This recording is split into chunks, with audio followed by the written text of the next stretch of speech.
Windows in any Android phone. So firstly what you need to do is you have to open any of the app in which you want to use the floating windows or see in the floating windows.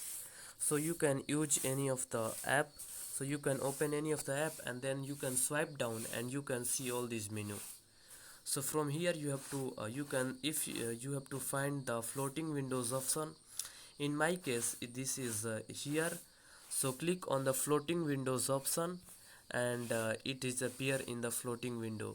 Here you can see you can put it anywhere that you want, and then what you can do, and if you want to resize this, then you can drag it, apply your two fingers and then you can uh, resize it. So what it does is you can see the any of the app in the your full screen mode or in the home screen.